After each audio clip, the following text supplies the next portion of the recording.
Dhe sa më shumë të shtyhen në kohë, aq më shumë e delegjitimojnë. Endri, një pyetje. Një nga argumentet që përdor Rama dhe shumë le të themi mbështetës të tij është që edhe në intervistën e djeshme para shumë unë ka marrë mandatin për ta përdor integrimin e Shqipërisë në Bashkimin Evropian. Pra është gjatë gjithë kohës që i mshon faktit që ka marrë mandatin për ta futur në Shqipërinë BE dhe nënkupton që këto protesta po rrezikojnë pikërisht integrimin e Shqipërisë në Bashkimin Evropian. Aq sa ka folur për grupe armiqësore, Djep Gonxhe foli për Rusinë, për Iranin, për grupe armiqësore që po tentojnë ta ndërpresin këtë rrugëtim të Shqipërisë në integrimin evropian. Si e shikon këtë narrativ? Kur Rama, me teorinë e Blendi Gonxhes, kur Rama në 2012 bllokonte futin e Shqipërisë hapjen e negociatave për atë kryetarin e Këshillit të Qarkut Fier, pasi qenë agent iranian. Ja ku jemi tek Partitë Demokrate. Jo, Rama në 2012 pasi qenë agent iranian me logjikën e Blendi Gonxhes. Se në 2012 ishte një momenti që Shqipëria mund të hapte negociatat. Dhe u bllokua, sepse PS-ja nuk votonte në parlament në 2012. Ka qenë çështja e kryetarit të Këshillit të Qarkut Fier. Po. Me logjikën e këtyre po thua që po të vazhdojsh me logjikën e Blendi Gonxhes, pas ka qenë kryeagenti iranian, pas ka qenë Rama, e cili ka mbajtur bllokuar Shqipërinë nga 2012 deri në 2024. Se të kishin filluar në 2012. Dakor. Pra, kjo është një logjik se vjen bastarde në kuptimin që vjen edhe tashash, domethënë, po është tamam edhe fyese për inteligjencën e njerëzve. E para punës, procesi nuk bllokohet, çdo qeveri që vjen, ka angazhimet e qeverisë përparshme. Kjo gjë që jam vetëm unë që e bëj dhe vijon pushtet dhe me mua fillon historia, ka marrë mandatin për integrimin e Shqipërisë sot, sepse faktikisht para zgjedhjeve integrimi ka qenë kush ka qenë parulla e studentëve në 90-91. E duam Shqipërinë si gjithë Evropa. Po, kjo është e vërtetë. Më thuaj një qeveri në Shqipëri, një të vetme, që nuk ka dashur të futet në Evropë, përveç Partisë Paraardhëse të PS-s. Që ka qenë Partia e Punës. Po, kjo është e vërtetë. Gjithë çfarë kanë ardhur qeveri në Shqipëri thonë do futemi. Nuk ka një parti në Shqipëri që thotë ne nuk duam të futemi në BE. Asnjë. Nga gjithë spektri i partive politike që veprojnë në Shqipëri. Asnjë nuk ka të tillë. Të gjithë thonë që duam të futemi. Dhe kur ti e nis një proces, vjen qeveria tjetër, do e vazhdoj procesin aty ku e ka lënë ti. Qeveria, pra, shteti nuk fillon me ty dhe nuk mbaron me ty. Ike ti nga pushteti, vjen tjetër e vazhdon punën e vetë. Nuk je ti krijuesi i historisë. Nuk je ti ai i cili e nis nga 0 dhe e çon te 100. Jo, ti e ke nisur te 7-a që e ka lënë tjetri, e çon te 10-a, do vi tjetri e merr na 10-a e çon te 12-a, pastaj vjen tjetri na 12-a e çon te 15-a. Është një proces. Mentaliteti, pra, se kështu është. Këta po ti dëgjosh çfarë do lloj dhe fjalët e Ramës, siç e thash parë, po dhe fjalët e Gonxhes, tregojnë që këta janë persona që duhen larguar nga pushteti, se këta mendojnë që me këta fillon historia. Janë megalomanjak. I duket vetja se kur janë perëndit në këtë tokë, dhe janë këta të vetmi që mund të bëjnë këtë punë. Çfarë do bëjnë? Një parafirmë legjislacioni. Dhe për më tepër, për të vazhduar, kush ishte një nga amendimet e rezolutës BE-s? Ndryshimi i ligjit, apo jo? U bë një amendim në rezolutën e Parlamentit Evropian? Ndryshimet në ligjin për mbrojtje. Zonat e mbrojtura dhe investitorin strategjik. Pra, kush e ka bërë këtë?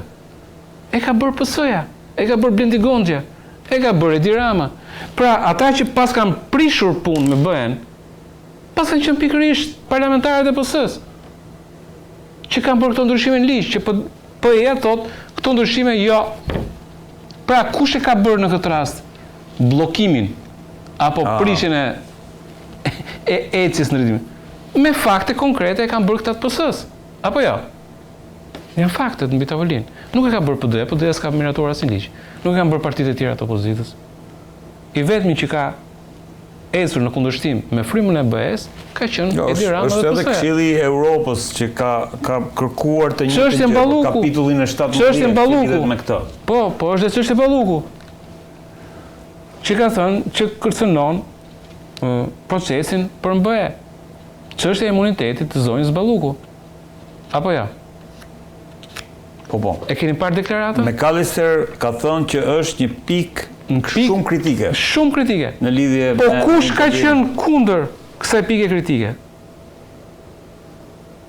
Ka qenë PS-ja. Pra, në këtë rrugë që është nisur nga kjo pika te kjo pika, e vetmja forcë politike që ka krijuar probleme ka qenë PS-ja. Dhe kjo është një arsye më tepër që nëse duan të futen BE, duhet të heqin PS-n. Këta me fjalët e tyre dhe me veprimet e tyre. Ramën apo rilindjen? Jo, PS-n na pushteti. Në këtë pikë nuk ekziston më PS-ja. PS-ja nuk ekziston më. Fare. Më thoni një qeveri në botë, një parti socialiste në botë, që mburret dhe thot, e quaj si histori suksesi që milionerët do bëjnë vilat e tyre. Po. Nuk ka asnjë parti socialiste në botë që të thotë këtë punë.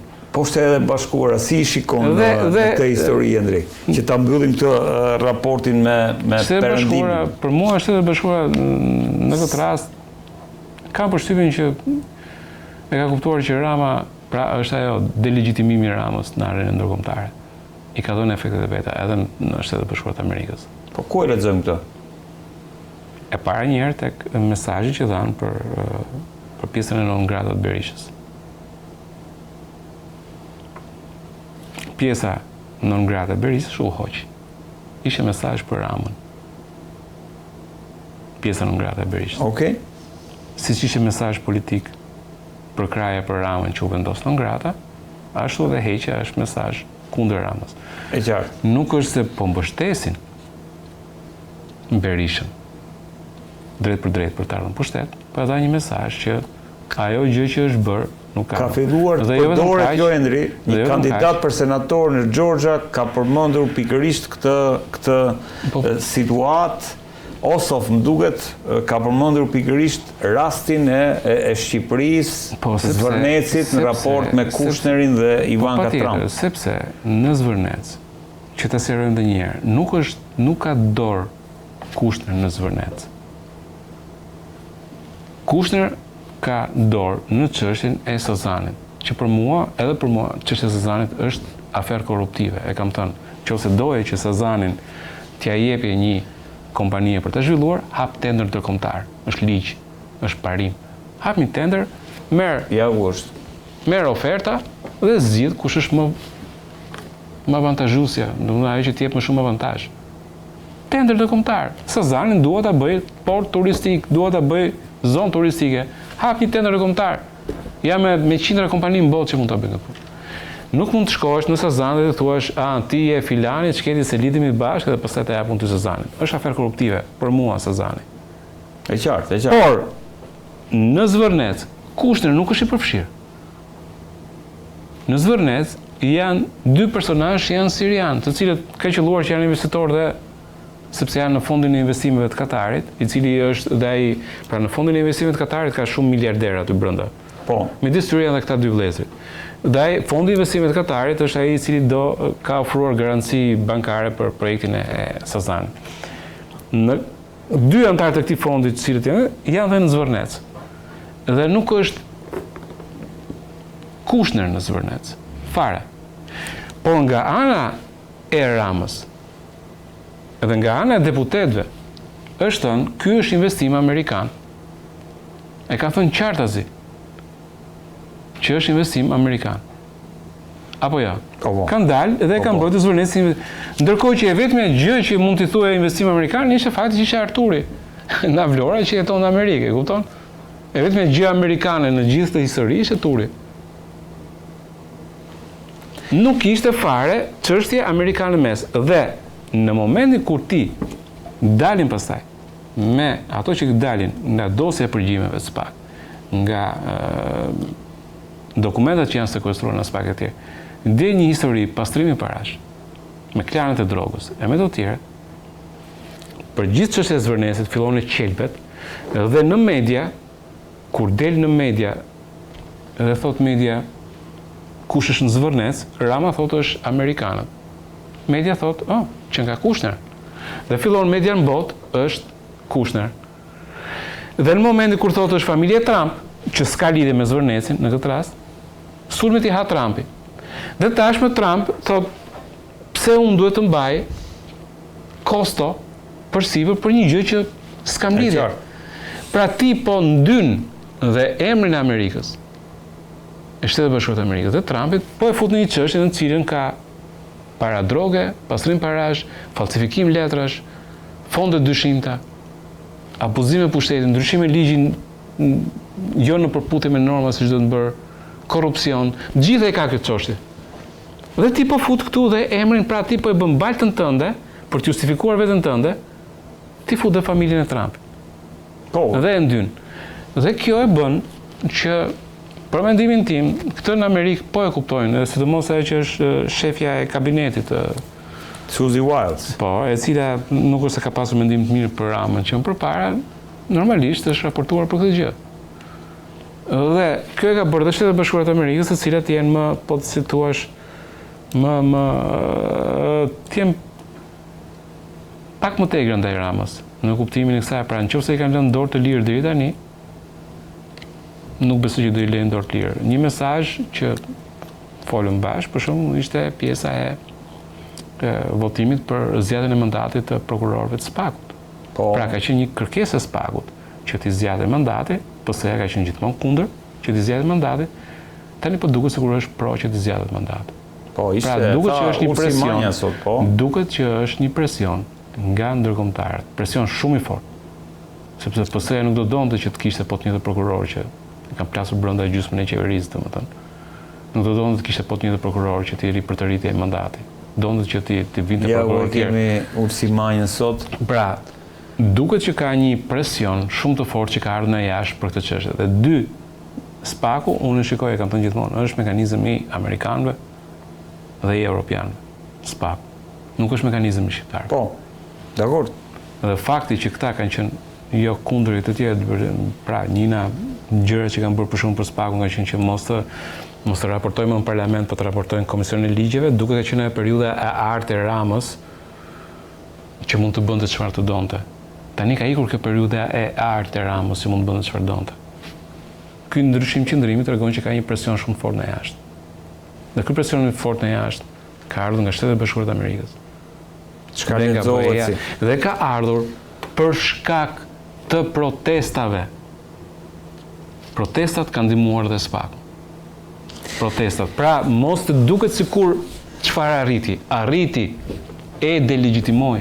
E ka delegjimuar, po. E ka delegjimuar në sytë të tjerëve. E ka delegjimuar në sytë atyre që janë brenda në PS, në arenë ndërkombëtare, në këto ndryshime ligjore që ndodhin, etj. Protesta është duke funksionuar. Ata që thonë që nuk funksionon, ka iniciativën strategjike, nëse do ishte. Po, e ka iniciativën. Endrit, falenderoj shumë që të kisha. Faleminderit. Në këtë pjesë të emisionit është bashkuar me mua Arber Hitaj, koleg gazetar. Arber, kënaqësi që të kam. Mirë se gjej, faleminderit. Dhe urime për studion. Studio re.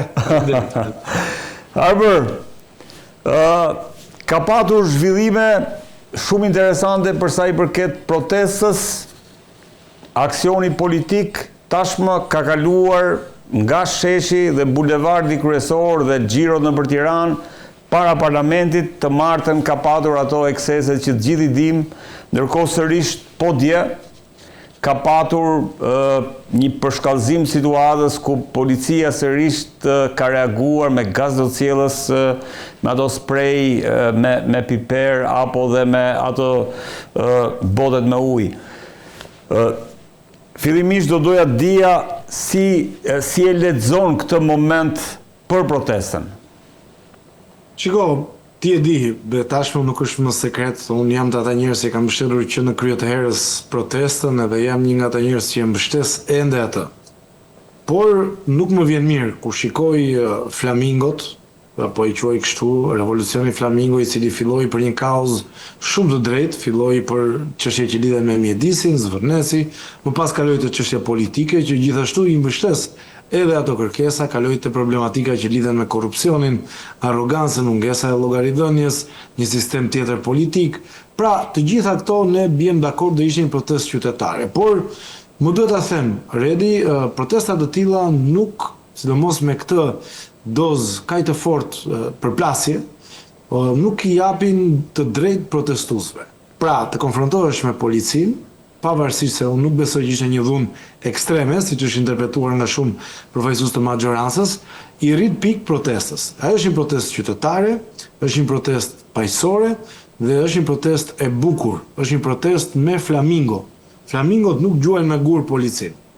Dhe unë uroj shumë që organizatorët të distancohen menjëherë nga dhuna, të mos kemi më episode të tilla, të kërkosh llogari një deputeti është gjëja më normale në botë, absolutisht mund të ketë, edhe pse unë nuk e mbështes edhe një gjuajtje me vezë, nuk e mbështes as këtë episod, sepse fund ditës askush nuk e ka të drejtën morale për kërkuar llogari ndaj dikujt tjetër, sidomos edhe deputet edhe gazetar, sepse kam parë edhe shenja dhune ndaj gazetarëve, gjë e cila nuk më pëlqen radikalizmi i cili ka një tendencë të lehtë të shkojë kjo protestë. Prandaj unë bëj thirrje autoriteteve që merren me këtë çështje, pra grupit koordinues, që të ndalojnë në mënyrë urgjente konfrontimin dhe përplasjen me policinë, pasi kështu mund të kenë kundër edhe faktori ndërkombëtar.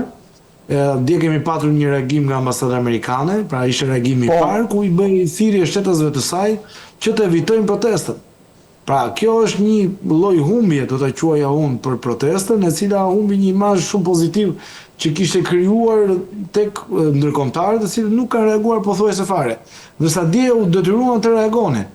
Si e lexove këtë reagim Mos exagjeroj me episodet e dhunës, mos exagjeroj me reagimet ndoshta më mbi normalen se çfarë duhet të jenë, por gjithashtu nuk jam as për ato pamje që pam policë të plagosur me gur në kokë, apo pam edhe arrestime të cilat mund të ishin evituar nga ana e policisë. Konfrontimi i Redi ne kemi parë, protestat të dhunshme i kemi parë nga Partia Demokratike, nuk të çojnë në asnjë vend, madje edhe sipas studimeve të shkencave politike, ato protesta që kanë sukses janë protesta të cilat nuk kanë elementet e dhunës. Elementet e dhunës të largojnë zonja, të largojnë ata që vinë me fëmijë dhe të largojnë pjesën qytetare që ishte pjesa më e bukur dhe më ndryshe që kanë pat kjo protestë nga protestat e Partisë Demokratike, të Lëvizjes Bashkë apo dhe të Partisë Socialiste kur ka patur ajo protesta. Dhuna nuk të çon asgjë kundi. Por thënë këtë, pavarësisht që unë jam kritik me këtë element, protesta është një protestë që duhet mbështetur dhe për sa kohë pjesa më e bukur e protestës, që është pjesa që ka të bëjë me tubimin e orës 19, duhet mbështetur dhe absolutisht nuk duhet dekurajuar pjesëmarrja në të. Qasjen e policisë, Arber, mënyrën se si kjo mazhorancë ka vendosur t'i përgjigjet kësaj proteste, në kuptimin e linçimit publik të shumë emrave, apo në kuptimin e asaj që vazhdon të mbetet një vesh i shurdhër për shqetësimet e këtyre qytetarëve. Si e vlerëson qasjen e mazhorancës? Redi dua ta ndaj qasjen e policisë me qasjen e maxhorancës. Unë, për hir të së vërtetës dhe në periudhën që ka qenë Partia Demokratike në pushtet, pavarësisht lidhjeve që ka patur dhe ka ende politike policia e shtetit nëpërmjet ministrit dhe më pas dhe Këshillit të Ministrave,